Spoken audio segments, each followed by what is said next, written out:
Gente, nós vamos começar a detalhar aqui um pouquinho quem é que está indo para cada lugar. A gente está com o nosso timaço aqui, Yuri Leandro e Renata Agostini, trazendo o debate que está muito atrelado aí. O governo está se pintando para a guerra. E a oposição também. Teve gente que já disse que ia, mas voltou atrás. Está sentindo o gostinho do que é amplíssima repercussão em cima de fala colocada fora do lugar. Eu começo, então, com Yuri Pita, porque você falou com o PP e com o Podemos, né? E o Podemos foi um desses que teve uma leve mudança, assim, né? Tinha alguém que ia, depois acabou não indo. Vamos começar então pelo Podemos na Câmara, que é essa história, havia uma expectativa grande se o deputado Deltan Dallagnol, por toda a sua postura combativa contra o governo Lula, enfim, discursos duros, se iria para esta guerra, para esse fronte de batalha, e acabou abrindo mão dessa vaga. Num primeiro momento, Podemos cogitou colocar um outro deputado do Sul, da região Sul, o deputado Marcon do Rio Grande do Sul, que também é outro oposicionista mais aguerrido, mas também há colocado aí na lista de possibilidades um deputado daqui de São Paulo, Rodrigo Gambale, que é daqui da Grande São Paulo, de Ferraz de Vasconcelos, e um pouco mais moderado nessa oposição ao governo. Vale lembrar que o Podemos, ao mesmo tempo que namora uma aliança mais formal com a Federação PSDB Cidadania, podendo se juntar nessa federação, que seria uma federação de um perfil mais oposicionista, também tem deputados que querem se aproximar do governo e têm bom trânsito com o governo. Então, fica com essa tentativa de equilíbrio na hora de fazer a sua escalação.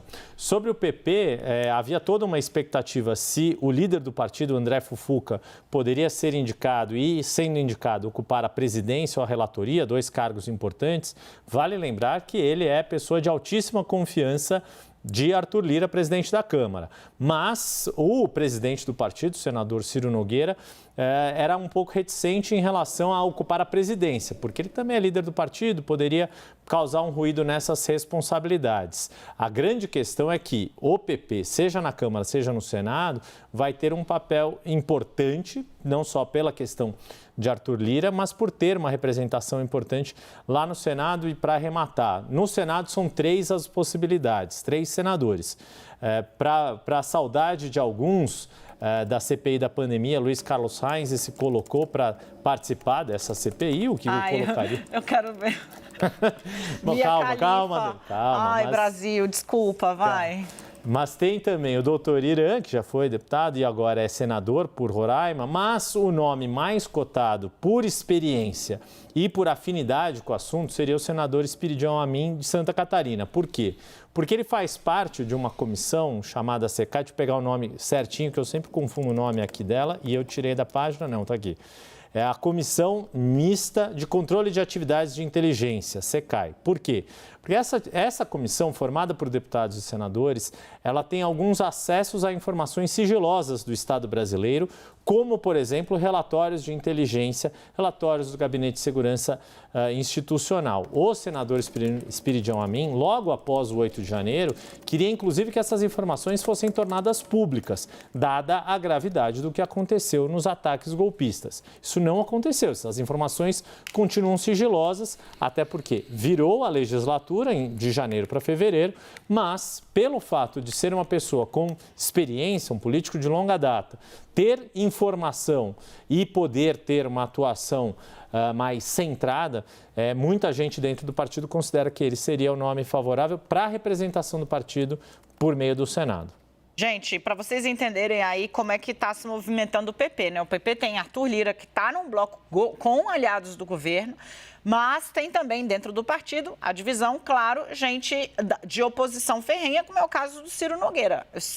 Como eu disse para vocês aqui, subiu o preço, né, para essa negociação, porque pode fazer bastante diferença. Deixa eu trazer para vocês a Renata Agostini, para vocês entenderem como o Centrão tá, assim, pode fazer a diferença para embarcar num lado ou para desgastar em muito o governo. Renata, eu vou começar a falar um pouquinho sobre o Republicanos, que é o partido do Tarcísio de Freitas. Porque, minha irmã, sua apuração é assim, véia. Pois é, o Republicanos já definiu com quem ele vai no caso do Senado. Aí a vaga do Republicanos fica com a senadora Damares, ex-ministra do governo Jair Bolsonaro, muito próxima de Michele Bolsonaro. A vaga, eles têm também uma vaga de suplência, que aí vai para o senador Cleitinho. E na Câmara ainda está tendo uma conversa lá de como que eles vão fazer. Mas o nome cotado, me informou há pouco uma fonte, é do tenente-coronel Zuco, do Republicanos do Rio Grande do Sul. Então, o Republicanos, que foi ali, compôs aquela tríade de apoio a Jair Bolsonaro na eleição e agora está se colocando como independente, mas diz que não tem jeito de ir para a base do governo, está escalando no lado do Senado uma aliadíssima de Bolsonaro, Damares Alves, ex-ministra, e na Câmara o nome mais cotado é de Tenente-Coronel Zuco.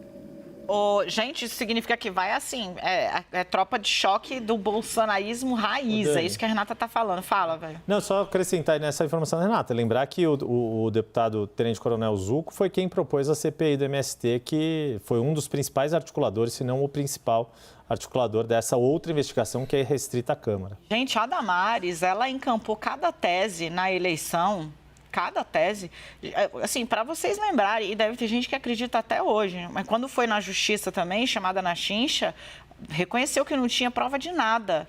Disse de ouvir dizer que crianças tinham os dentes arrancados para serem abusadas no Pará.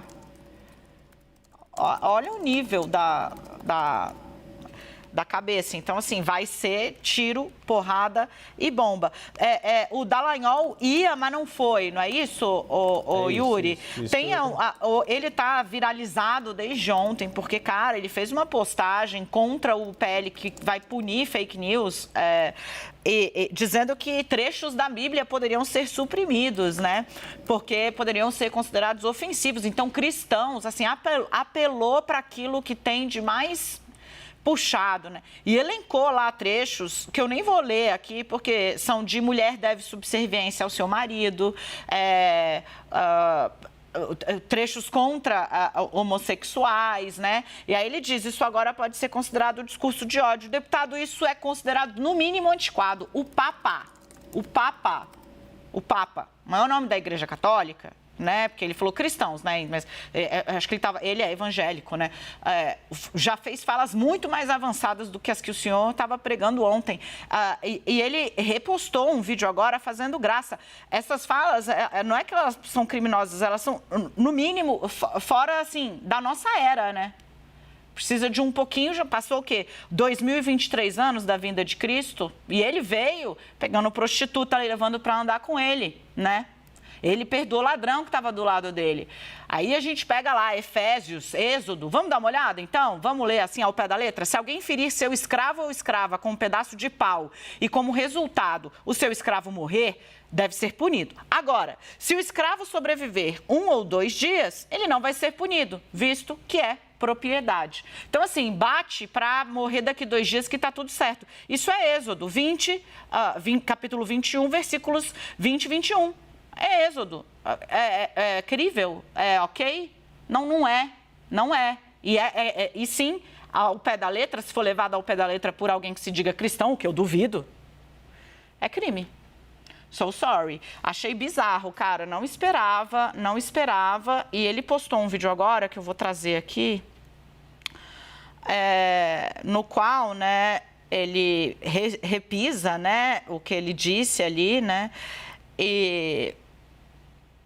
e basicamente ele fala, né, que tá lá e que lê os trechos. Muita gente vai enquadrar isso aqui como homofobia. Mais uma vez, vai mandar as redes sociais moderarem, controlarem, diminuírem o alcance ou até mesmo retirarem o conteúdo. Felicito nesse caso se caiu o conteúdo. Detesto ler conteúdo homofóbico, transfóbico, racista na minha frente. Leandro Rezende. A gente tem até, daqui a pouco a gente vai falar sobre o projeto de lei das fake news e, de fato, se tornou uma questão, essa mentira que tem como um dos articuladores o deputado Deltan Dallagnol, está fazendo com que defensores do texto estejam perdendo tempo com coisas que são verdadeiramente importantes para discutir essa mentira, porque o projeto de lei, obviamente, e o Deltan Dallagnol como operador do direito sabe isso muito melhor do que eu, do que todos nós aqui, um projeto de lei, ele não pode falar algo que a Constituição não prevê. E a Constituição garante a liberdade religiosa a todos. Não é porque é uma lei que vai regular a questão das plataformas e das redes sociais, essa lei ela não pode estar apartada da Constituição. Então, é obviamente mentiroso o conteúdo que o deputado Deltan Dallagnol espalhou nas suas redes sociais ontem e que, infelizmente, ganhou corpo na frente parlamentar, sobretudo entre deputados da frente parlamentar evangélica. Mas daqui a pouco eu tenho até um bastidor sobre isso e aí eu conto. Mas para falar rapidamente aqui sobre CPMI, hoje fui em 3 partidos, né? Já que falamos do Deltan, vou começar até pelo União Brasil, porque, enfim, o grande aliado dele, o senador Sérgio Moro, está tentando se viabilizar para ser o indicado do partido ao Senado. Mas, pelo que eu consegui conversar ali, tem muita resistência ao nome dele, porque o União Brasil é aquele balaio de gato, né? Um partido super complicado que está no governo sem dizer que está. E colocar o Sérgio Moro ali seria um problema ainda maior, né? Então, conversei hoje com o líder do União no Senado, o senador Efraim Filho. Ele disse que essa decisão vai ficar agora para os próximos dias, que ele vai sentar com os senadores, são 3 que estão disputando uma vaga, além do Sérgio Moro, Soraya Tronic e o senador Alan Rick. E aí vou falar rapidamente sobre a indicação para a Câmara. O deputado Arthur Maia foi formalizada a indicação dele para ser o representante do União pela Câmara dos Deputados. Passando agora para o PT, falei com o Rogério Correia, que é vice-líder do governo. Ele disse que a escolha dos nomes do partido pela Câmara, ela está um pouco travada, porque o líder do partido na Câmara dos Deputados, o deputado Zeca Dirceu, está fora do país. E que quando ele voltar, os 2 nomes que estão colocados são o do Lindbergh Farias, deputado do PT do Rio, e o dele próprio, Rogério Correia, que foi o autor de uma proposta ali de CPMI logo no dia seguinte aos atos do dia 8 de janeiro. E aí conversei rapidamente também com o líder do PL na Câmara, deputado Altineu Cortes. A oposição segue mobilizada, segue ainda empolgada em tentar fazer dessa CPMI um lugar para, proteger Jair Bolsonaro, que é alvo do PT e alvo do governo, né? Há uma ideia ali de se convocar o Bolsonaro em algum momento para essa CPMI. Vamos ver se isso vai para frente mesmo. Convocar o Carlos Bolsonaro também, tem senador do PT, deputado falando isso, ouvi isso também. Então tem essa ideia de blindagem ao Bolsonaro e também de tentar produzir algum desgaste para o governo Lula. Dani. Renata, partido do Bolsonaro, vai como?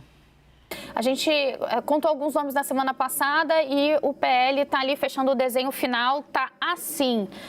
Vamos lá na lista Câmara, a gente já tinha contado, vocês já sabiam, né? A ideia é Eduardo Bolsonaro, filho do presidente, Alexandre Ramagem, que foi chefe da ABIN no governo Jair Bolsonaro, e André Fernandes, o deputado que inclusive está na mira do STF por conta dos atos golpistas do dia 8 de janeiro. E no Senado, aí a gente tem Jorge Seife, aliadíssimo do ex-presidente Jair Bolsonaro, Flávio Bolsonaro, filho do presidente, e também o senador Magno Malta, que é muito próximo do clã Bolsonaro, ou seja, uma tropa bolsonarista para não deixar nenhuma dúvida, né? Dani estava falando aí desse perfil dos escalados pelos republicanos, no caso do partido do presidente, é todo mundo ali fechado com o Bolsonaro. Gente, 2 dos 3 filhos do Bolsonaro que estão na política, então, vão estar na CPI, né? O presidente colocou os dele, o ex-presidente colocou os dele, sangue do sangue, que é para não ter dúvida de que vai ter linha de defesa. E mais, né? Rezar para o Eduardo Bolsonaro estar um pouco mais calmo, que outro dia ele quase foi para porrada em cima de um crítico do ex-presidente, que de fato falou asneira, né?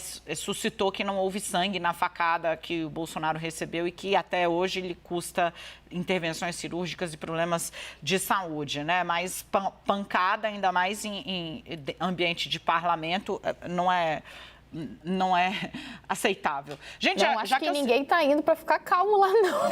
tá com cara de que vai ser, irmão, Jesus. Não sei nem se eu vou falar para vocês separarem a pipoca, porque eu tô achando que vai ser meio indigesto.